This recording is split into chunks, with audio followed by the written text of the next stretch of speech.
ವೇದಿಕೆಯ ಮೇಲಿರುವ ನನ್ನ ಮಿತ್ರರಾದ ರವಿ ಬೆಳಗೆರೆ ಅವರೇ, ಡಾಕ್ಟರ್ ಮಂಜುನಾಥ್ ಅವರೇ ಮತ್ತು ಕೇಶವರೆಡ್ಡಿ ಹಂದ್ರಾಳ್ ಅವರೇ ಮತ್ತು ಈಗ ತಾನೇ ಸಾಹಿತ್ಯ ಕ್ಷೇತ್ರಕ್ಕೆ ಕಾಲಿಟ್ಟಂಥ ಸುಚರಿತ ಅವರೇ,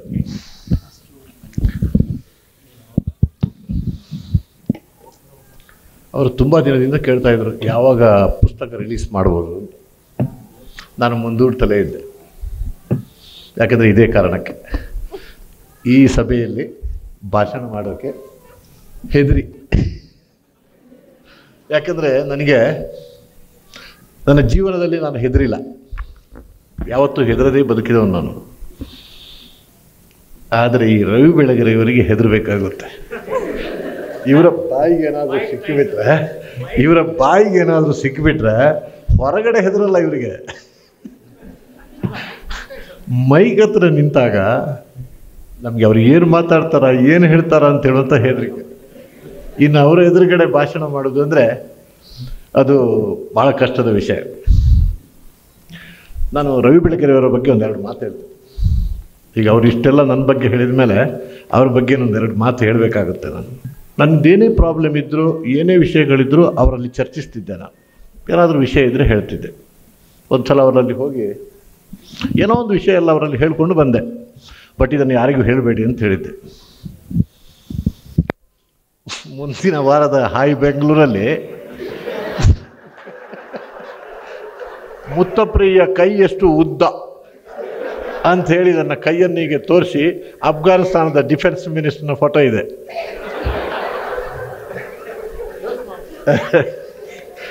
ನಡೆದದ್ದು ನಿಜ, ಆದರೆ ಅದು ಭಾಳ ಸೀಕ್ರೆಟ್ ಇತ್ತು, ಯಾರಿಗೂ ಹೇಳಬಾರ್ದು ಅಂತ ಹೇಳಿದರೆ ಅದೇ ಹೆಡ್ಲೈನ್. ಏನು ರವಿ ಬೆಳಗೆರೆಯವರು ಈ ಥರ ಮಾಡಿಬಿಟ್ರಲ್ಲ ಅಂತ ಹೇಳಿದರೆ, ನಾವು ಪತ್ರಕರ್ತರು, ನಾವು ಇದೆಲ್ಲ ಅಡಗಿಸೋಕ್ಕಾಗಲ್ಲ, ಬರಿಬೇಕಾಗುತ್ತೆ ಅಂತ ಹೇಳ್ತಾರೆ.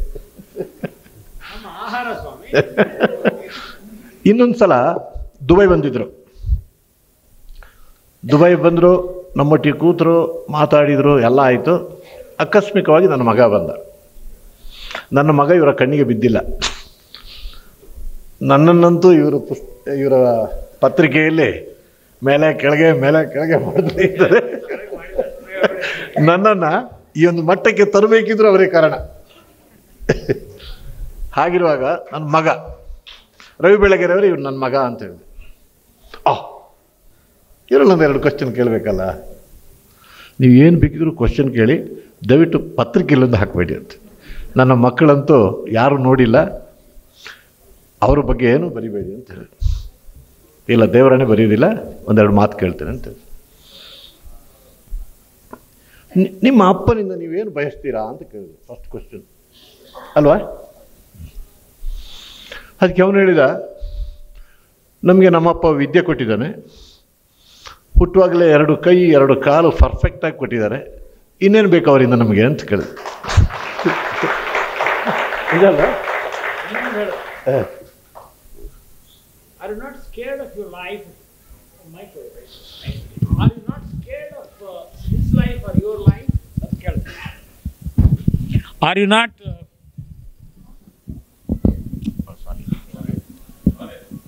Hello.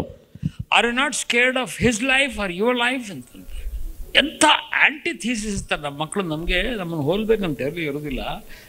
Rakhi said, why call police? Call police. Why should I be scared? Andre, he's so legal, so perfect. He booked all the hotels for me in Africa. ಆಮೇಲೆ ಶಾಬಾಸ್ ಅಂತ ಹೇಳಿದ್ರು, ಕೈ ಕೊಟ್ಟರು. ನಾನು ಇದನ್ನು ಪೇಪರಲ್ಲಿ ಪತ್ರಿಕೆಯಲ್ಲಿ ಹಾಕೋಲ್ಲ, ಫೋಟೋ ಹಾಕೋಲ್ಲ ಅಂತ ಹೇಳಿದ್ರು. ಹೇಳಿದಾಗೆ ಮಾಡಿದರು. ಅದನ್ನೆಲ್ಲ ಭಾಳ ಕೇರ್ಫುಲ್ಲಾಗಿ ಸೇವ್ ಮಾಡಿಕೊಂಡ್ರು. ಯಾಕಂದರೆ ರವಿ ಬೆಳಗೆರೆ ನನಗೊಂದು ಬ್ರದರ್ ಥರ. ಅವರಿಗೆ ನನ್ನ ಮೇಲಿರುವ ಪ್ರೀತಿ ಆಗಲಿ, ನನಗೆ ಅವ್ರ ಮೇಲೆ ಪ್ರೀತಿ ಆಗಲಿ ಇವತ್ತಿನವರೆಗೂ ಕಮ್ಮಿ ಆಗಿಲ್ಲ. ನಾನು ಆಫ್ಟರ್ 6 months or 10 months ಐತಿ, 1 year ಈಗ ಅವ್ರನ್ನ ಮೀಟ್ ಮಾಡಿದ್ವಿ. ಇವತ್ತು ಮೀಟ್ ಮಾಡುವಾಗಲೇ ಅವ್ರನ್ನ ಅಪ್ಕೊಳ್ಳುವ ಅಂತ ಆಸೆ ಇತ್ತು ನನಗೆ. ಬಿಕಾಸ್ ಅಷ್ಟು ನಮಗೂ ಅವರಿಗೂ ಬಾಂಧವ್ಯ ಇದೆ. ಸಾಮಾನ್ಯವಾಗಿ ಗಂಡಸರನ್ನ ಅಪ್ಕೊಳ್ಳೋದು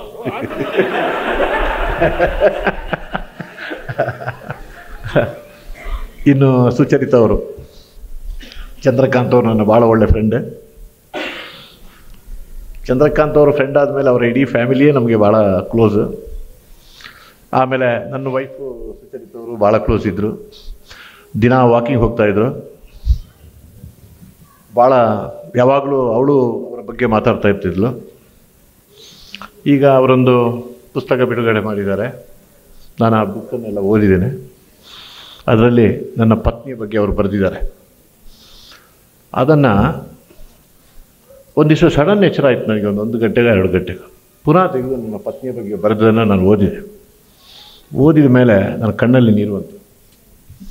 ಪುನೊಮ್ಮೆ ನೆನಪು ಮರುಕಳಿಸ್ತು. ನಾನು ಹೇಳಿದೆ ಅವರಿಗೆ, ಅಯ್ಯೋ ಇದನ್ನು ನಾನು ಆಗಾಗ ಓದ್ತಾ ಇದ್ದರೆ ನನ್ನ ಕಣ್ಣಲ್ಲಿ ಆಗಾಗ ನೀರು ಬರ್ತಾ ಇರ್ತದೆ. ಅಷ್ಟು ಚೆನ್ನಾಗಿ ಬರೆದಿದ್ದರು ಅವರು. ಅದಕ್ಕೆ ನಾನು ಅವರಿಗೆ ಇನ್ನೊಮ್ಮೆ ಅವರಿಗೆ ಕೃತಜ್ಞತೆಯನ್ನು ಅರ್ಪಿಸ್ತೇನೆ. ಮತ್ತು ಬುಕ್ಕಲ್ಲೂ ಹಾಗೆ ಭಾಳ ಚೆನ್ನಾಗಿ ಬರೆದಿದ್ದಾರೆ. ಅಷ್ಟು ಬರ್ತಾಯಿತ್ತು ನನಗೆ. ಅಷ್ಟು ಓದೋಕ್ಕೆ ಶುರು ಮಾಡಿದೆ. ಇನ್ನೂ ಪೂರ್ತಿ ಆಗಿಲ್ಲ ನನ್ನ ಬುಕ್ಕಲ್ಲಿ, ಇನ್ನೊಂದು 20 ಪೇಜ್ ಬಾಕಿ ಉಳಿದಿದೆ. ನನ್ನನ್ನು ಕರೆದು ಈ ಸಭೆಯಲ್ಲಿ ಡಾಕ್ಟರ್ ಮಂಜುನಾಥ್ ಅವರ ಪಕ್ಕದಲ್ಲಿ ಕೂರಿಸಿ ನಿಮ್ಮಲ್ಲಿ 2 ಮಾತು ಮಾತಾಡ್ಸೋಕ್ಕೆ ಅವಕಾಶ ಕೊಟ್ಟಂಥ ಅವರೆಲ್ಲರಿಗೂ ನಾನು ಇನ್ನೊಮ್ಮೆ ಕೃತಜ್ಞತೆಯನ್ನು ಅರ್ಪಿಸಿ ನಿಮಗೆಲ್ಲರಿಗೂ ನನ್ನ ಪ್ರೀತಿಯ ನಮಸ್ಕಾರವನ್ನು ಹೇಳ್ತೇನೆ. ವೇದಿಕೆಯ ಮೇಲಿರುವ ನನ್ನ ಮಿತ್ರರಾದ ರವಿ ಬೆಳಗೆರೆಯವರೇ, ಡಾಕ್ಟರ್ ಮಂಜುನಾಥ್ ಅವರೇ ಮತ್ತು ಕೇಶವರೆಡ್ಡಿ ಹಂದ್ರಾಳ್ ಅವರೇ ಮತ್ತು ಈಗ ತಾನೇ ಸಾಹಿತ್ಯ ಕ್ಷೇತ್ರಕ್ಕೆ ಕಾಲಿಟ್ಟಂಥ ಸುಚರಿತ ಅವರೇ,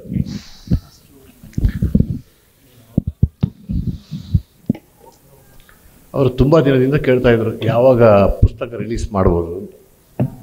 ನಾನು ಮುಂದೂಡ್ತಲೇ ಇದ್ದೆ. ಯಾಕೆಂದರೆ ಇದೇ ಕಾರಣಕ್ಕೆ ಈ ಸಭೆಯಲ್ಲಿ ಭಾಷಣ ಮಾಡೋಕ್ಕೆ ಹೆದರಿ.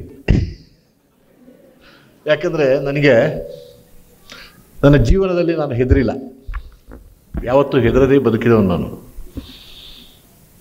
ಆದರೆ ಈ ರವಿ ಬೆಳಗೆರೆಯವರಿಗೆ ಹೆದರಬೇಕಾಗುತ್ತೆ. ಇವರ ಬಾಯಿಗೆ ಏನಾದರೂ ಸಿಕ್ಕಿಬಿಟ್ರೆ ಹೊರಗಡೆ ಹೆದರಲ್ಲ ಇವರಿಗೆ.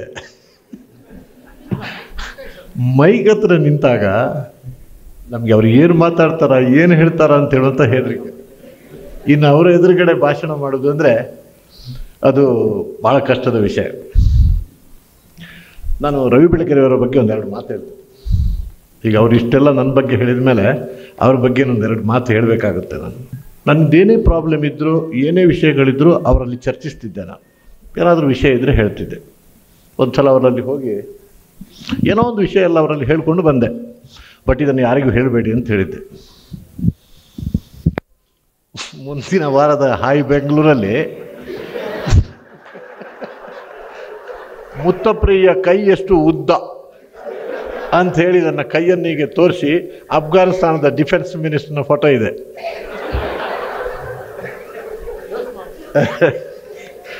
ನಡೆದದ್ದು ನಿಜ, ಆದರೆ ಅದು ಭಾಳ ಸೀಕ್ರೆಟ್ ಇತ್ತು, ಯಾರಿಗೂ ಹೇಳಬಾರ್ದು ಅಂತ ಹೇಳಿದರೆ ಅದೇ ಹೆಡ್ಲೈನ್. ಏನು ರವಿ ಬೆಳಗೆರೆಯವರು ಈ ಥರ ಮಾಡಿಬಿಟ್ರಲ್ಲ ಅಂತ ಹೇಳಿದರೆ, ನಾವು ಪತ್ರಕರ್ತರು, ನಾವು ಇದೆಲ್ಲ ಅಡಗಿಸೋಕ್ಕಾಗಲ್ಲ, ಬರಿಬೇಕಾಗುತ್ತೆ ಅಂತ ಹೇಳ್ತಾರೆ. ಇನ್ನೊಂದು ಸಲ ದುಬೈ ಬಂದಿದ್ದರು. ದುಬೈ ಬಂದರು, ನಮ್ಮೊಟ್ಟಿಗೆ ಕೂತರು, ಮಾತಾಡಿದರು, ಎಲ್ಲ ಆಯಿತು.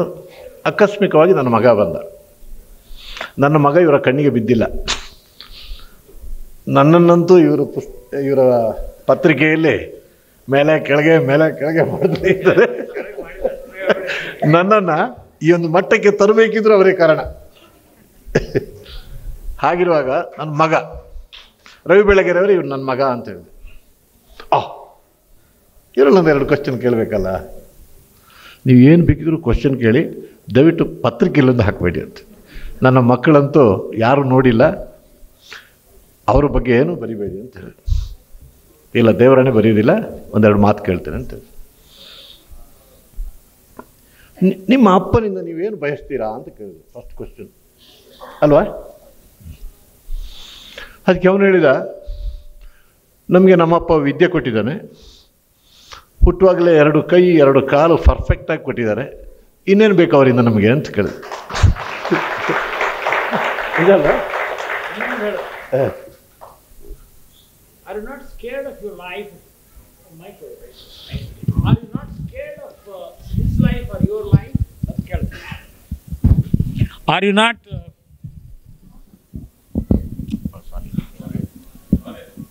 Hello. Are you not scared of his life or your life?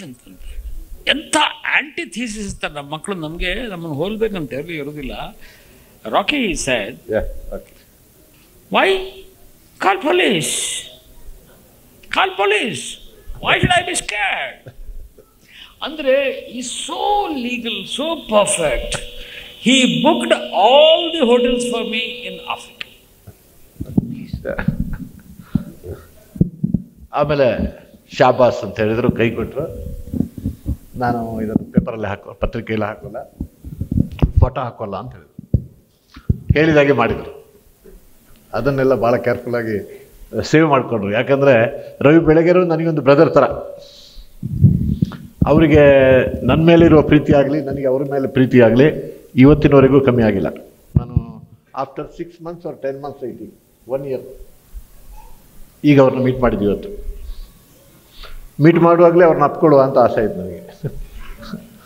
Because ಅಷ್ಟು ನಮಗೂ ಅವರಿಗೂ ಬಾಂಧವ್ಯ ಇದೆ. ಸಾಮಾನ್ಯವಾಗಿ ಗಂಡಸರನ್ನ ಅಪ್ಕೊಳ್ಳೋದು ಅವರು.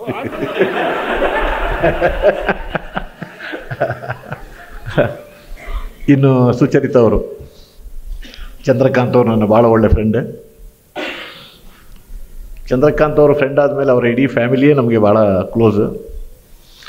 ಆಮೇಲೆ ನನ್ನ ವೈಫು ಸುಚರಿತ ಅವರು ಭಾಳ ಕ್ಲೋಸ್ ಇದ್ದರು. ದಿನ ವಾಕಿಂಗ್ ಹೋಗ್ತಾಯಿದ್ರು. ಭಾಳ ಯಾವಾಗಲೂ ಅವಳು ಅವರ ಬಗ್ಗೆ ಮಾತಾಡ್ತಾ ಇರ್ತಿದ್ಲು. ಈಗ ಅವರೊಂದು ಪುಸ್ತಕ ಬಿಡುಗಡೆ ಮಾಡಿದ್ದಾರೆ. ನಾನು ಆ ಬುಕ್ಕನ್ನೆಲ್ಲ ಓದಿದ್ದೇನೆ. ಅದರಲ್ಲಿ ನನ್ನ ಪತ್ನಿಯ ಬಗ್ಗೆ ಅವರು ಬರೆದಿದ್ದಾರೆ. ಅದನ್ನು ಒಂದು ದಿವಸ ಸಡನ್ ಎಚ್ಚರ ಆಯಿತು ನನಗೆ, 1 ಗಂಟೆಗೆ 2 ಗಂಟೆಗೆ ಪುನಃ ತೆಗೆದು ನನ್ನ ಪತ್ನಿಯ ಬಗ್ಗೆ ಬರೆದನ್ನು ನಾನು ಓದಿದೆ. ಓದಿದ ಮೇಲೆ ನನ್ನ ಕಣ್ಣಲ್ಲಿ ನೀರು ಬಂತು. ಪುನೊಮ್ಮೆ ನೆನಪು ಮರುಕಳಿಸ್ತು. ನಾನು ಹೇಳಿದೆ ಅವರಿಗೆ, ಅಯ್ಯೋ ಇದನ್ನು ನಾನು ಆಗಾಗ ಓದ್ತಾ ಇದ್ದರೆ ನನ್ನ ಕಣ್ಣಲ್ಲಿ ಆಗಾಗ ನೀರು ಬರ್ತಾ ಇರ್ತದೆ. ಅಷ್ಟು ಚೆನ್ನಾಗಿ ಬರೆದಿದ್ದರು ಅವರು. ಅದಕ್ಕೆ ನಾನು ಅವರಿಗೆ ಇನ್ನೊಮ್ಮೆ ಅವರಿಗೆ ಕೃತಜ್ಞತೆಯನ್ನು ಅರ್ಪಿಸ್ತೇನೆ. ಮತ್ತು ಬುಕ್ಕಲ್ಲೂ ಹಾಗೆ ಭಾಳ ಚೆನ್ನಾಗಿ ಬರೆದಿದ್ದಾರೆ. ಅಷ್ಟು ಬರ್ತಾಯಿತ್ತು ನನಗೆ. ಅಷ್ಟು ಓದೋಕ್ಕೆ ಶುರು ಮಾಡಿದೆ. ಇನ್ನೂ ಪೂರ್ತಿ ಆಗಿಲ್ಲ ನನ್ನ ಬುಕ್ಕಲ್ಲಿ, ಇನ್ನೊಂದು 20 ಪೇಜ್ ಬಾಕಿ ಉಳಿದಿದೆ. ನನ್ನನ್ನು ಕರೆದು ಈ ಸಭೆಯಲ್ಲಿ ಡಾಕ್ಟರ್ ಮಂಜುನಾಥ್ ಅವರ ಪಕ್ಕದಲ್ಲಿ ಕೂರಿಸಿ ನಿಮ್ಮಲ್ಲಿ 2 ಮಾತು ಮಾತಾಡ್ಸೋಕ್ಕೆ ಅವಕಾಶ ಕೊಟ್ಟಂಥ ಅವರೆಲ್ಲರಿಗೂ ನಾನು ಇನ್ನೊಮ್ಮೆ ಕೃತಜ್ಞತೆಯನ್ನು ಅರ್ಪಿಸಿ ನಿಮಗೆಲ್ಲರಿಗೂ ನನ್ನ ಪ್ರೀತಿಯ ನಮಸ್ಕಾರವನ್ನು ಹೇಳ್ತೇನೆ.